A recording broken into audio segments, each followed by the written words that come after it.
Hey, what's going on, guys? Today I've got the new Mutants Omnibus, so we're going to take an overview look at it, and I'm going to give you some brief thoughts about it. So let's hop right into that.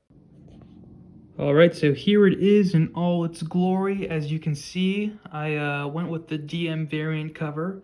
The other one was cool too, but I just really preferred having the original New Mutants issue number 1 cover on it. And then I really like the spine that comes with it, since Marvel's now doing different spines for variants and whatnot. I think the other one has like a Bill Psychowitz, I'm not sure how to pronounce his last name, spine on it. But yeah, so let's take the dust jacket off now. And this was the other cover that you can get. And then actually, looks like they have the other spine on this too. So that's what it would look like if you had the other dust jacket. So now let's jump right into the book. Now, this is also, there's an ad in the back of this book that I think it looks fantastic. I want to get it printed out and put on my wall. The text associated with this, there's like a pink background, and it says, "Don't call us X-Babies anymore." I just thought that was a really cool advertisement. Moving in. All right, so this book starts off, and you may be like, what's going on? There's no New Mutants here. It starts off with this Spider-Man and Fantastic Four team-up issue. That's because they're introducing Karma, how her powers work, her brother, her family, all that. And let's see, once that is all wrapped up, I think we jump immediately.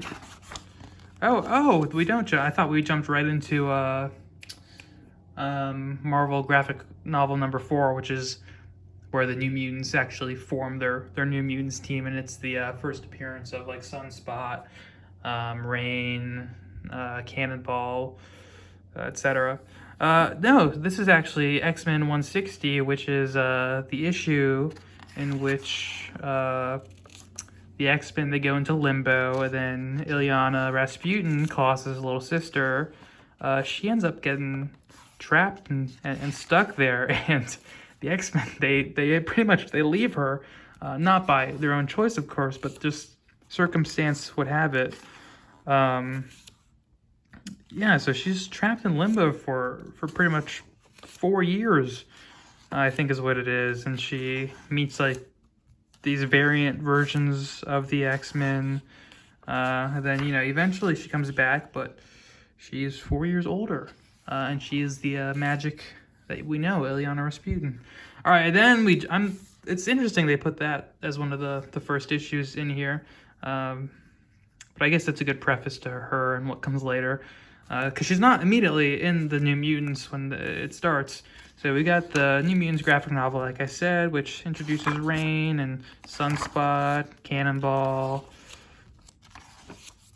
puts Karma back into it, Danny. And then, they eventually all come together, as most superhero teams do. Cannonball's kind of a bad guy at first, but he's working with the bad guys. He's not a bad guy himself. But, he ends up, seeing the light, joining the team.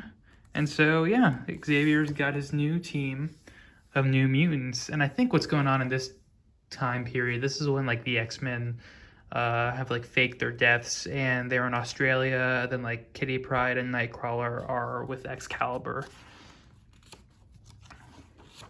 Yeah, so New Mutants was another one of those omnibuses where I kind of just jumped right into it as a big sleeper hit of the year for me also, which, all these X-Men omnibuses are turning into that I never, like, explored before, but they're so good. They're really good. And what I really like about Chris Claremont's work is all, like, the characterizations of these people. They're so distinct. They're so interesting when they're dynamically working together, and they're just tons of fun to read. I think this is the issue where the X-Men come back, and then, like, Charles Xavier is with the Brood and whatnot. There's kind of a we'll see if I can flip to it. There's kind of a pretty disgusting panel where, like, the Brood erupts from Charles Xavier. Not sure if I'll be able to find it now, but it was alarming, to say the least. Yeah, it was somewhere in there, but we'll skip that for now. Then that Brood storyline, I think, is continued in the X-Men. But we move forward with New Mutants. And yeah, I think it's funny that I guess these characters have been around, but I feel like I hadn't seen them much in like the Marvel canon that I've been reading. But now that I'm reading some other X-Men stuff, it's interesting to see. I guess New Mutants, they disband to a degree, maybe eventually. I don't know. I have not read that far, but I know that like Rain is part of X Factor and one of those other omnibus that I was reading, and I don't know where the rest of the team goes. Magic is like pretty much X-Men material herself. She's so powerful. And of course, soon enough, we'll get introduced to another New Mutant here, and that is going to be Magma. So that's Amora, can't quite remember what her name is, but they meet her in like this hidden, lost in time city of Rome, and it's not known that she's a mutant first. And this is also where Selene comes in, who later becomes the Black Queen. Yeah, it's not known that she's a mutant at first, so then she gets, spoilers, but not really spoilers, it's not so huge a thing. She gets thrown into a volcano, and then when she comes out, she is Magma. It activated her latent mutant abilities, I guess. And at first, I guess she can't hold it very long. There's Selene. Yeah, so New Mutants going up against some pretty big bad guys, and then adding some major power to their team with Magma. And she has, obviously, when she first gets her mutant powers, like many mutants do, she has some issues controlling it. And she may cause some chaos. But, you know, luckily Sunspot, he is comes from wealth, so maybe he can help her take care of that. I always thought this cover was funny because, I mean, I love Kitty Pryde. She's one of my favorite X-Men. But she is kind of mean to the New Mutants. And I think maybe this is where the famous Professor Xavier is a jerk comes in. But, you know, when Professor Xavier wants Kitty to join the New Mutants instead of being on the X-Men, and she just disparages them over and over again. And then here she is on the cover, crocodile tears running down her cheeks. It just doesn't work, Kitty. You can't be so mean to them and then cry when they turn it around on you, which I don't think the scene even really happens in the issue, but I just always thought that was funny. Oh, then I think this is where we get into the Magic and Storm miniseries, right? Yeah. Oh, yeah, this is so good. This is like my favorite thing I read in the entire omnibus. It's a 4-issue limited miniseries about Storm and Illyana. Illyana, who was like left trapped in limbo, like meeting up with like the Kitty Pryde, who has started to actually turn into a cat, like Storm, who is now like a very powerful sorceress, because these are variant versions of the X-Men, because time works differently in there, realities work differently in there, and so like Storm wants to teach Illyana like how to fend for herself, teach her the magic of the world, and Kitty Pryde is like kind of worried about her. There's an evil version of Nightcrawler going on in there. It is just such a metal, I mean, look at that. It's such a metal story. I was so excited to like read this, and it just like it's a complete tonal shift from sort of the fun but there are stakes stuff going on previous. I mean, this is just like stakes are high. It's so metal. Belasco, I mean, it's dark too. It's really dark. There are certainly some variant versions of the X-Men who meet a grim fate. And that's all I'll say about that, because this is something to experience for yourself. But, you know, Illyana grows up here. She goes from the little girl she was to a sorcerer of Limbo, and, you know, this is sort of where the origin of magic comes from. Yeah, it's really, really great. There's some zombie X-Men in it. I mean, really, this has someone just jam-packed all the cool ideas they could think of into this miniseries, and I would love one day to see this adapted onto the screen as like maybe even a prequel to a New Mutants movie. And it's funny because in the New Mutants movie that did come out, they like referenced Limbo and all that, and her being from there or whatever, but without giving you really anything else. So I mean, general audiences are probably super confused about what her powers were, what her deal was, or whatever, because it's not something you can just like be like, my power is this. There's like a story attached to it, and they didn't portray that at all. All right, and this is the first issue where magic is actually referred to as magic. Ileana Rasputin is referred to as magic, and I actually have that up on the wall here, or up on this shelf here, signed by Chris Claremont, so that's really cool. Yeah, so she comes back, and she ends up, you know, it's kind of hard. I don't know if she tells... No, she does, yeah. Oh, maybe she doesn't. I can't remember if she tells them how long she's been away or not. But I mean, she has grown. And I think she doesn't tell them, but eventually, like, Colossus and the others kind of figure it out. But anyway, now she's sort of, with Sim here, she becomes like a ruler of Limbo. And her mutant ability, for those who don't know, is that she can teleport, and she teleports through Limbo, sort of like how Nightcrawler teleports through, I forget where. I forget how his teleportation works, but I remember it being associated with some like darker realm because of the brimstone smell that would always appear when he teleported.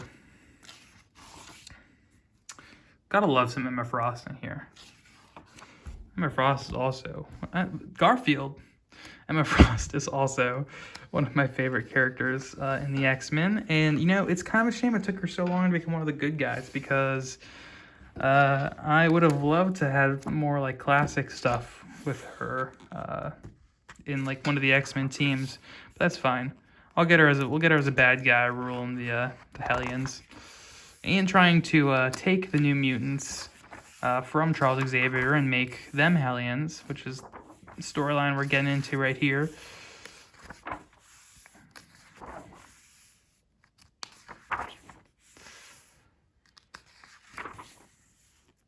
Some more Mara action going on. And then I think this is a face-off between the New Mutants and Emma Frost's Hellions.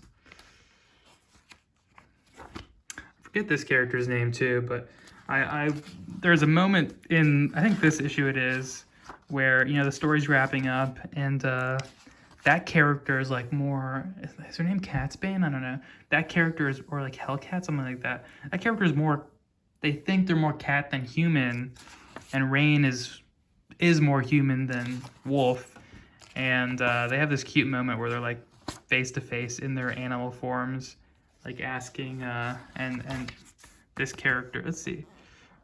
I think this is the moment where she asks her to stay and like be her friend. And it's really, I don't know, something about that panel like stuck out to me. It's really warm and endearing. But unfortunately, Rain doesn't stay, and unfortunately, Cat's Eye does not go with them. And you know, I'm getting caught up now on like the new era of X-Men stuff. But I'm really curious if that character is around now, especially with all the rebirths and everything. All right, so Warlock comes in. He's got some the technovirus, which, you know, infects Sim later, and that's how Inferno gets started. And then we get the first appearance of the Demon Bear stuff going on here, where, you know, Danny has to face the manifestation of evil that, you know, sort of lies within, and is becoming a physical manifestation. And, you know, I watched the New Mutants movie, and I enjoyed it. I thought it was decent. It wasn't as bad as everyone had led me to believe, and it certainly wasn't as bad as some of the later X-Men movies that I'd watched. But reading this storyline, I mean, it's pretty dark. And it mostly takes place in this hospital where, you know, Danny's being stitched up from being attacked by the bear. And the New Mutants are just like, they're so confused what's going on, they're figuring it out. It's got a very like horror vibe that unfortunately the movie couldn't quite capture. And I wish they just like pulled this straight from the book, and it feels like it would have been pretty easy to do and still keep it secluded from like the other X stuff. But yeah, they all sort of, they get into it, and they try to take down the demon bear, who is still coming at Danny, even though she is currently incapacitated, being operated on. And I mean, this is where the art also gets really awesome, as you can tell from some of those covers. But it's just a really unique style here. And I was really, it's probably the second most punk rock thing in this whole omnibus, probably the second most fun thing to read.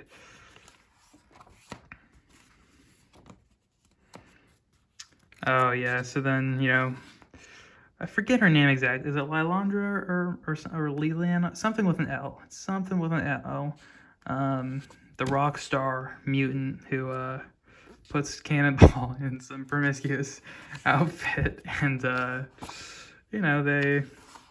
it's like his girlfriend for a bit, I guess. It was his fling. I think now he's married to oh man, what is her name? Smasher. I think he's married to Smasher in like current continuity. And I think in one of the recent New Mutants issues they actually referenced Rockstar lady over there, but couldn't quite remember her name. But yeah, and then some of this stuff is also collected in the Uncanny X-Men Omnibus Volume 4, this issue in particular, where Amara and Rachel Summers go to town, and there's like the whole amulet thing going on that people are enamored with.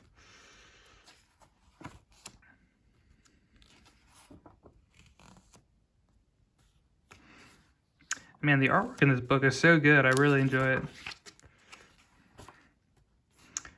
These covers are really cool too. But yeah, I'm really excited that number 2 of this omnibus was announced. I saw the number 1 on the side, but I didn't want to get myself excited. I was like, maybe it'll never come. And I thought maybe even if it does come, it won't come for a couple years down the line. Legion's introduced in this omnibus too, by the way. Maybe it won't come for a couple years down the line, but I'm excited that it's coming so quickly. And that's sort of the same feeling I had with the Excalibur Omnibus, which is, I think, my number 1 sleeper hit of the year. Just because I was like, British super team. Oh, well, they've got Kitty Pryde and Nightcrawler, but like Captain Britain and Megan, I don't know if I care about them that much. And, to tell you the truth, I don't care about Captain Britain that much, but I really, really like Megan. And I like Megan and Nightcrawler, and I wish that was a thing. And maybe it is in Excalibur Omnibus Volume 2, but I know in current continuity that that Captain Britain and Megan married and had kids, and it just breaks my heart. Because the tension with Nightcrawler and Megan was so good. That was a fun read. But I'm not here to talk about Excalibur. I can, maybe later. We're here to talk about New Mutants, and we're getting to the end of the omnibus. And I think this is where they get, I have trouble remembering her name, Psyche? They get Psyche back on the team, who maybe I shouldn't say, maybe it's a little bit of a spoiler, but something happened to her earlier on that made her have to not be a part of the team anymore, is what we'll say. But yeah, so this omnibus wraps up. We've got like the main team all back together again, and pretty much it leaves off there. And I think where we're going to start off on the next omnibus is sort of when Charles Xavier, I think he goes off to space for a bit, and he leaves Magneto in charge of the New Mutants, which I'm excited to see how that dynamic works. A kind of reformed Magneto, I guess, who then in the later like Jim Lee Claremont stuff kind of becomes not reformed again. But I don't know. It's a matter of perspective, I guess. Here's some of the extras in the back. Here's the one that I was talking about right in the beginning. This is one I just like. If I was 14 and just pick this up in a single issue comic, I would rip this out, probably put it up on my wall because it looks so cool. I'm gonna see if I can get maybe a high quality print of it. It was hard to find like anywhere. I had to look up like the Don't Call Them X Babies Anymore and find like a copy, and I've been digitally retouching it in Photoshop because it was like a bad scan. Yeah, some cool character designs in the back here, some information. Alright guys, that's it for this video. Thanks for watching, and Yeah, let me know if there's any other omnibus you want to see an overview of. I know there's some reprints coming out that I could possibly do. Be happy to show up the Excalibur one if anyone wants it, because I could talk about them forever. And I literally took some time to talk about them in this video, so yeah. All right.